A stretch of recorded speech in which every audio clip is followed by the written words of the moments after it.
حضرت نوح علیہ السلام اور ان کی قوم کے حالات بیان ہوئے کہ نوح علیہ السلام نے جب اپنی قوم کو توحید کی دعوت دی اور انکار پر عذاب الہی سے ڈرایا تو قوم کے سرداروں نے ان سے کہا، بھلا کیا کہا؟ کہنے لگے آپ تو ہم جیسے بشر ہیں، تو ہماری طرح ہی ہیں آپ، اور آپ کے پیروکار پسماندہ یعنی غریب لوگ ہیں اور کم عقل لوگ ہیں۔ ہماری رائے میں آپ کو معاذ اللہ ہم پر کوئی فضیلت حاصل نہیں، بلکہ معاذ اللہ ثم معاذ اللہ۔ کہنے لگے آپ تو جھوٹے ہیں، اللہ کے نبی کو کہہ رہے ہیں معاذ اللہ، استغفر اللہ۔ نوح علیہ السلام نے جواب دیا کہ میں اپنے رب کی جانب سے واضح دلیل رکھتا ہوں اور اس نے مجھے رحمت سے نوازا ہے، لیکن تم میرے مقام کو سمجھنے کی صلاحیت نہیں رکھتے، تم اتنی صلاحیت رکھتے نہیں ہو۔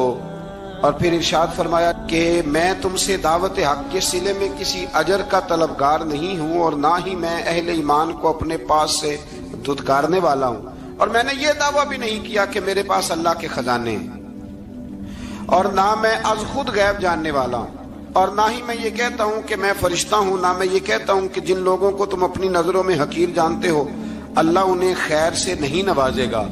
فرمایا یہ ٹھیک ہے کہ اللہ بشروں میں سے رسول بناتا ہے، پر جسے بناتا ہے پھر اسے بڑی شانیں عطا فرماتا ہے۔ پہلے دن سے انسان کا یہ مسئلہ ہے، پہلے دن سے انسان کا یہ مسئلہ ہے کہ وہ کہتا ہے میں انسان سے ہدایت حاصل کروں، لیکن رب نے بھی قانون بنایا ہے کہ اللہ تبارک و تعالیٰ بندے پر ہی وحی فرماتا ہے، فرشتوں اور جنوں کو اللہ نے اس منصب کے لیے منتخب نہیں فرمایا۔ قوم نوح نے کہا کہ آپ نے ہم سے بہت بحث کی معاذ اللہ، بس جس عذاب سے آپ ہمیں ڈرا رہے ہیں وہ لے آئیے۔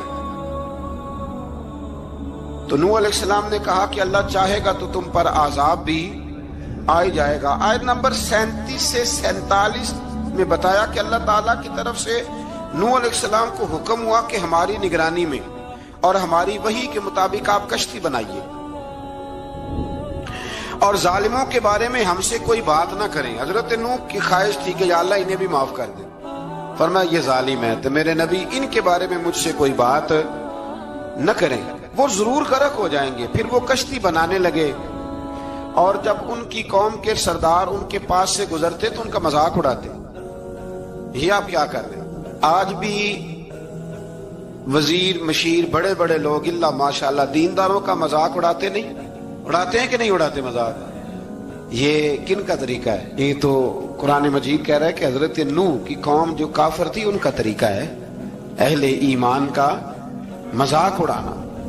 تو وہ مذاق اڑانے لگے۔ نوح علیہ السلام نے کہا کہ وہ وقت آنے والا ہے کہ جب تمہارا مذاق اڑایا جائے گا اور تمہیں پتہ چل جائے گا کہ رسوا کن عذاب کس پر آئے گا۔ اللہ تعالیٰ نے فرمایا جب ہمارا حکم عذاب آ پہنچا اور تندور ابلنے لگا، تندور سے آگ نکلا کرتی ہے، پانی نہیں نکلا کرتا، اور نوح علیہ السلام کی قوم پر جب عذاب آیا تو پانی تندور سے نکلا، تندور سے اللہ نے پانی نکالا، جہاں سے پانی نکلا نہیں کرتا، تندور ابلنے لگا۔ اللہ اکبر۔ تو اللہ تبارک و تعالیٰ نے فرمایا تو ہم نے نوح علیہ السلام سے کہا کہ آپ خود اور اپنے گھر والوں کے ساتھ اس کشتی میں سوار ہو جائیں، اور اہل ایمان کو بھی سوار کر لیں، اور ہر چیز کے جوڑے یعنی نر اور مادہ کو سوار کر لیں، اور ان کے ساتھ ایمان والے بہت کم تھے۔ حضرت نوح علیہ السلام دعائیں پڑھتے ہوئے سوار ہو گئے۔ پھر کیا ہوا؟ کشتی انہیں پہاڑوں جیسی موجوں میں لے جا رہی تھی کہ نوح علیہ السلام الگ کھڑے ہوئے اپنے بیٹے سے فرمانے لگے بیٹے ہمارے ساتھ کشتی میں سوار ہو جا اور کافروں کے ساتھ نہ رہو۔ اس نے یعنی نوح علیہ السلام کے بیٹے نے کہا کہ میں آپ کے ساتھ نہیں بیٹھوں گا، ابھی کوئی پہاڑ آئے گا تو میں پہاڑ کی پناہ لے لوں گا۔ اگر کسی نیک آدمی کا بیٹا کبھی غلط نکل آئے تو اس کا مطلب یہ نہیں کہ اس نے تربیت ٹھیک نہیں کی، ہاں یہ اعتراض چھوڑ دیں، اس لیے کہ نوح علیہ السلام کا بیٹا کافر ہو گیا، اور جب سیلاب نظر آیا تو اس سے کہا کہ آجا سوار ہو جا، تو کہنے لگا میں نہیں بیٹھوں گا، میں تو کسی پہاڑ کی پناہ لے لوں گا اور میں اس کے اندر چھپ جاؤں گا اور وہ پہاڑ مجھے پانی سے بچا لے گا۔ نوح علیہ السلام نے کہا آج اللہ کے حکم کے سوا کوئی بچانے والا نہیں ہے سوائے اس کے جس پر اللہ رحم فرمائے۔ پھر ان دونوں کے درمیان موج حائل ہو گئی، ایسے ایک موج اٹھی اور حضرت نوح کا بیٹا ڈوب گیا۔ اور جب حضرت نوح کا بیٹا ڈوبا، اللہ کی طرف سے حکم ہوا اے زمین اپنا پانی نگل لے، اے آسمان تھم جا، پانی خوش ہو گیا، اللہ کا فیصلہ نافذ ہو گیا اور کشتی کوہ جودی پر ٹھہر گئی۔ نوح علیہ السلام نے اللہ سے التجا کی، کیا میرے پروردگار میرا بیٹا اور میرے اہل سے ہے، اور تیرا وعدہ سچا ہے کہ تم میرے اہل کو بچا لے گا۔ اللہ نے فرمایا نوح وہ آپ کے اہل میں سے ہے ہی نہیں، وہ آپ کے اہل میں سے ہے ہی نہیں۔ اہل میں سے وہ ہوگا جو آپ کے طریقے پہ چلے گا، جو طریقے پہ نہ چلے وہ نسل میں سے ہے ہی نہیں، وہ ختم ہو گئی بات۔ اللہ اکبر۔ اس کے اعمال ٹھیک نہیں، جس بات کی حقیقت کا آپ کو معلوم نہ ہو اس کے بارے میں سوال نہ کریں۔ تو نوح علیہ السلام نے اللہ تعالیٰ سے اپنی اس اجتہادی خطا پر مغفرت اور رحم کی دعا کی۔ پھر طوفان نوح تھم جانے کے بعد وہ سلامتی کے ساتھ اتر گئے۔ اجتہادی خطا میں نے ایک لفظ بولا ہے، یہ اجتہادی خطا کا مطلب یہ ہے کہ بعض اوقات انبیاء سے ایسی باتیں سرزد ہو جاتی ہیں کہ جو تعلیم امت کے لیے ضروری ہوتی ہیں، تاکہ لوگوں کو پتہ چل جائے کہ اللہ کی بارگاہ میں توبہ کیسے کرنی۔ اگر وہ لوگ توبہ نہ کرتے تو ہمیں توبہ کے طریقے سمجھ میں، یعنی ان سے اجتہادی خطا ہو گئی، کہنے میں کرنے میں کوئی ایسی بات ہو گئی جو بظاہر اللہ تعالیٰ کی رضا والی، تو فوراً معافی مانگ لیتے تھے۔ لیکن اب امتی اٹھ کے کہے کہ نبی گناہ گار ہے معاذ اللہ۔ حضرت آدم نے دعا مانگی تھی نا، ربنا ظلمنا انفسنا، اے اللہ ہم نے اپنی جانوں پر ظلم کیا، انہوں نے کہا تھا۔ تو اگر کوئی بندہ حضرت آدم کو ظالم کہے گا تو کافر ہو جائے گا، تو اگر وہ کہے کہ وہ تو خود کہہ رہے ہیں، ایک بندہ اڑ جاتا ہے کہتے تو خود کہہ رہے ربنا ظلمنا، تو خدا کے بندے وہ اللہ کے نبی ہیں، وہ رب سے کہہ رہے ہیں، وہ عاجزی کے طور پر کہہ رہے ہیں۔ کچھ لوگ اڑ جاتے کہتے خود حضور نے کہا ہے جی انا بشر مثلکم، میں تمہاری طرح کا بشر ہوں، خود نبی پاک نے کہا ہے۔ عجیب بیوقوف بندے ہو، نبی کریم تو کہہ سکتے ہیں پر امتی اٹھ کے نہیں کہہ سکتا۔ اس نے تو کہنا ہے وہ حبیب اللہ ہے، اس نے تو کہنا ہے وہ قیامت میں شفاعت کرنے والے ہیں، امتی نے تو کہنا ہے وہ سارے نبیوں کے سردار ہیں، وہ امام الانبیاء ہیں۔ امتی وہ لفظ ادا کرے گا جو اس کے بنتے ہیں۔ اب کوئی بندہ اٹھ کے کہہ دے، دیکھے نا ایک بہت بڑا عالم تقریر کرتے ہوئے کہے جی میں تو ان پڑھ آدمی ہوں، تو اس کا شاگرد کہے کہ استاد جی قسم اٹھائے ہاں آپ نے تقریر میں کہا نہیں میں ان پڑھ ہوں، آپ تو ان پڑھ ہے۔ تو یہ بات ادب ہے کہ بے ادبی ہے؟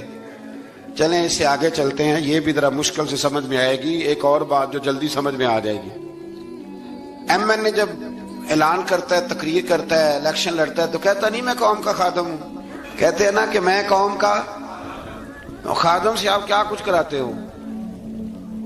سارے کام کراتے ہیں نا۔ خادم کو بندہ یہ بھی کہہ لیتا ہے کہ جھاڑو دے دے گلی میں، کہتے ہو کہ نہیں کہتے؟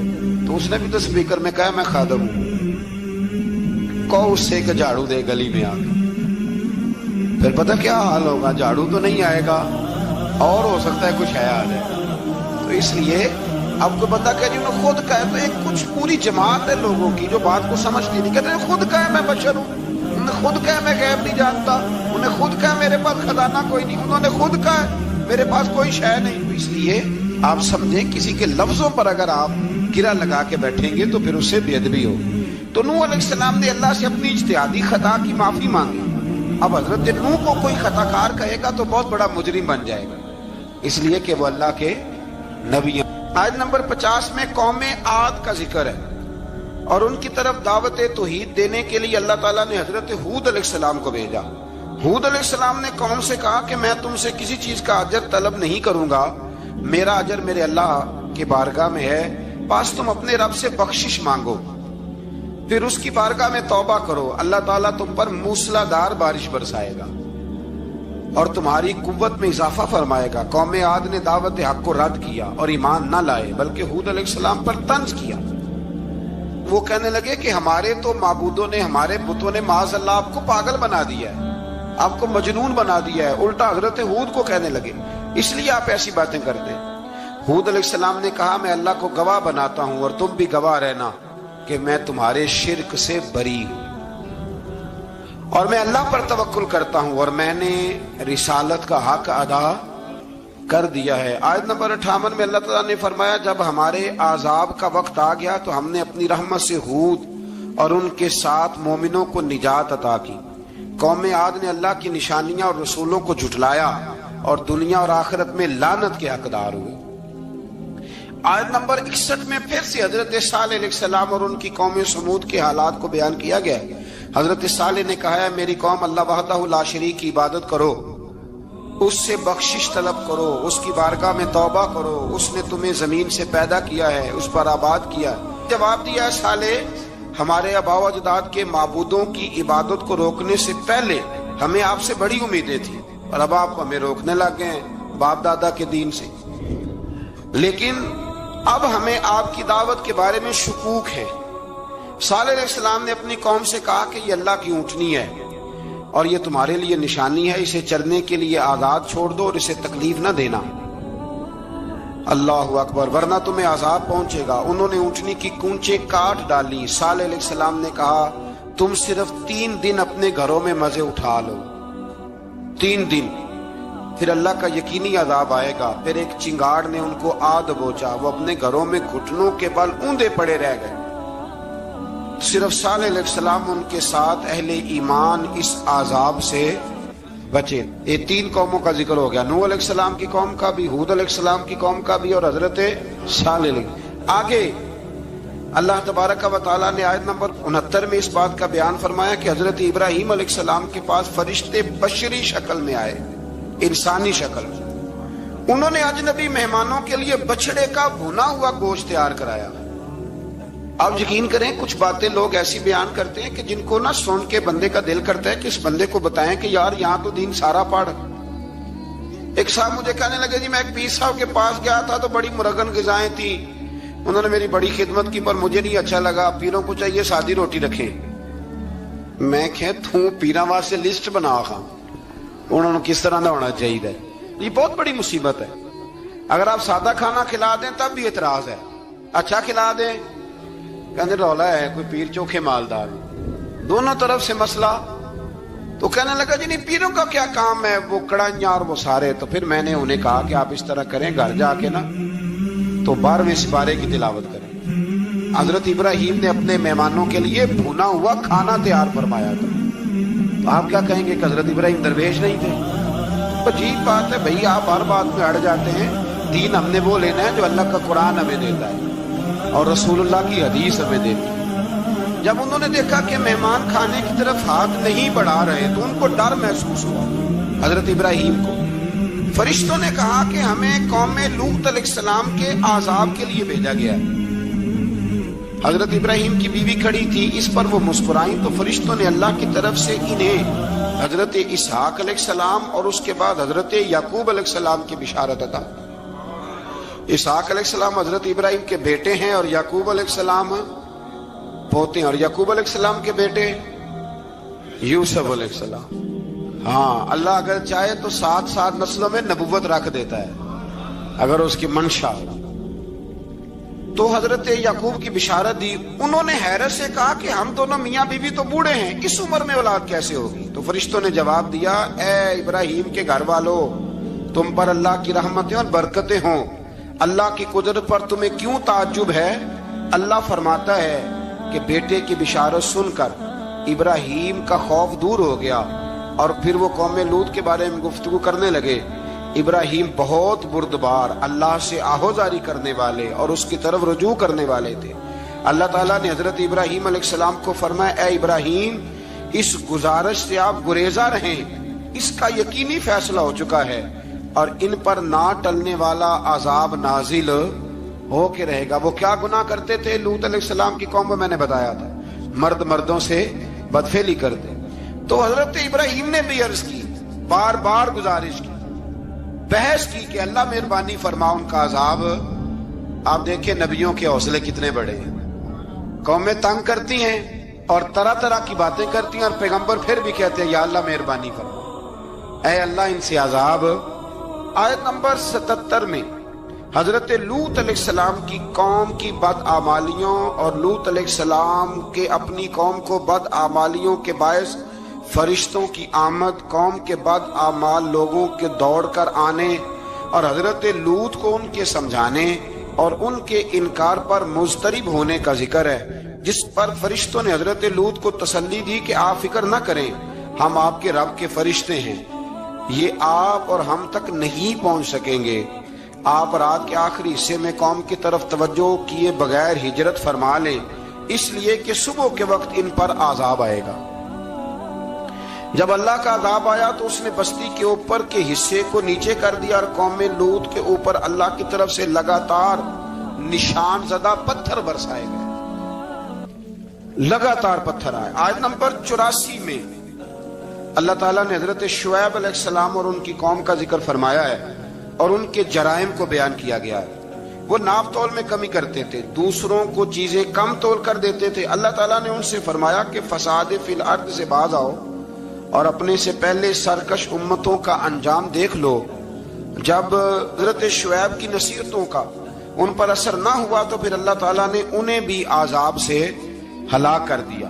آیت نمبر 94 میں فرمایا کہ جب ہمارا عذاب آیا تو ہم نے اپنی رحمت سے حضرت شعیب اور ان پر ایمان لانے والوں کو بچا لیا، اور ظالموں کو ایک زبردست چنگاڑ نے پکڑ لیا تو صبح وہ اپنے گھروں میں اوندے منہ پڑے تھے، گویا وہ کبھی وہاں آباد تھے ہی نہیں۔ آیت نمبر 96 میں حضرت موسیٰ علیہ السلام کو عطا کیے جانے والے 9 معجزات کا ذکر ہے۔ پھر فرعون اور اس کے پیروکاروں کے باطل روش کے باعث ان کی ہلاکت کا بھی ذکر فرمایا، اور دنیا اور آخرت میں انہیں ملعون یعنی لعنتی قرار دیا۔ جن بستیوں کو اللہ تعالیٰ نے ہلاک کیا ان میں سے بعض کے آثار موجود ہیں اور بعض کے آثار تک معدوم ہو چکے۔ ان میں سے ہر بستی والے اپنے ظلم کے باعث ہی ہلاک ہوئے۔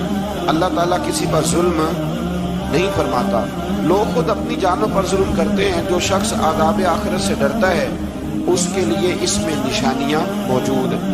آیت نمبر 106 سے اللہ تعالیٰ نے انجام کے اعتبار سے لوگوں کی 2 قسمیں بیان کی۔ 2 قسمیں فرمایا، ایک ہیں سعادت مند لوگ اور دوسرے ہیں بدبخت۔ فرمایا بدبختوں کا ٹھکانہ جہنم ہے جس میں وہ ہمیشہ رہیں گے، اور نیک بختوں کا ٹھکانہ جنت ہے، وہ ہمیشہ اسی میں رہیں گے، اور ان کے لیے اللہ کی طرف سے نا ختم ہونے والی عطائیں۔ آیت نمبر 110 میں حضور صلی اللہ علیہ وسلم کو تسلی دی گئی کہ جس طرح یہ لوگ قرآن کے بارے میں اختلاف کرتے ہیں، اسی طرح قوم موسیٰ نے تورات کے بارے میں بھی اختلاف کیا تھا، اور اللہ نے ان کے اعمال کا پورا بدلہ انہیں دیا۔ آیت نمبر 112 سے سرکشی کو چھوڑ کر احکامات دین پر استقامت اختیار کرنے اور ظالموں کے ساتھ میل جول رکھنے سے بچنے کا حکم دیا گیا ہے، اور فرمایا کہ ظالموں سے میل جول کا انجام دوزخ کی آگ۔ ہم لوگ نہ شکوہ کرتے ہیں، کسی حکومت کو بنے ہوئے 6 مہینے گزرتے ہیں تو شکوہ شروع ہو جاتا ہے، حالانکہ وہ خود تو نہیں نہ بنتے، ان کو کوئی بنانے والا ہے۔ تو ظالم کا جو مددگار ہوتا ہے وہ بھی ظالم ہوتا ہے، اس لیے احتیاط کریں۔ اور یہ صرف سیاستدانوں کی بات نہیں، دنیا کے ہر معاملے میں آپ غور کریں کہ آپ کسی ظالم کے مددگار تو نہیں۔ اللہ تعالی ہمیں حق پر استقامت عطا فرمائے۔ آیت نمبر 114 میں دن کے دونوں طرفوں میں اور ابتدائی رات کے کچھ حصے میں اللہ تعالیٰ نے نماز قائم کرنے کا حکم دیا ہے۔ رات کے کچھ حصے میں بھی نماز پڑھنی چاہیے، اور یہ بھی بتایا کہ بے شک نیکیاں گناہوں کو مٹا دیتی ہیں، اور یہ نصیحت قبول کرنے والوں کے لیے نصیحت ہے۔ آیت نمبر 120 میں اللہ تعالیٰ نے فرمایا کہ ہم آپ صلی اللہ علیہ وسلم کو رسولوں کی تمام خبریں آپ کے دل کی تسکین اور تقویت کے لیے بیان کرتے ہیں، اور ان میں مومنوں کے لیے نصیحت اور عبرت ہے کہ ان ساری باتوں سے عبرت پکڑ لو۔ بچہ صرف وہی جو اللہ کے نبیوں کے طریقے پہ چلا اور نبیوں کے ساتھ رہا، باقی بچ سکے نہیں۔ اللہ تعالیٰ کی طرف سے توحید و رسالت اور وقوع قیامت کے دلائل بھی ہیں۔ آیت نمبر 123 میں فرمایا کہ آسمانوں اور زمینوں میں سب غیب اللہ ہی کے ساتھ مختص ہیں، اور ہر کام اسی کی طرف لوٹایا جاتا ہے۔ آپ اسی کی عبادت کیجئے، اسی پر توکل کیجئے، اور آپ کا رب لوگوں کے اعمال سے غافل نہیں ہے۔ اسی بارے میں آگے سورۃ یوسف شروع ہو رہی ہے۔ اس کو اللہ تعالیٰ نے کہا ہے کہ یہ بڑا پیارا قصہ ہے، احسن القصص کا، قصوں میں سونا قصہ۔ تو یہ کچھ 12ویں پارے میں اور کچھ 13ویں پارے میں ہے۔ میں نے یہ ارادہ کیا ہے کہ یہ ایک ہی دن پوری بیان کی جائے۔ قوم سبت کا ذکر فرمایا اللہ نے۔ ہفتے والے دن کچھ لوگ نافرمانی کرتے ہیں، ہمارے بھی ہیلے بہانے ہیں نا آج کل کاروبار میں، تو اسی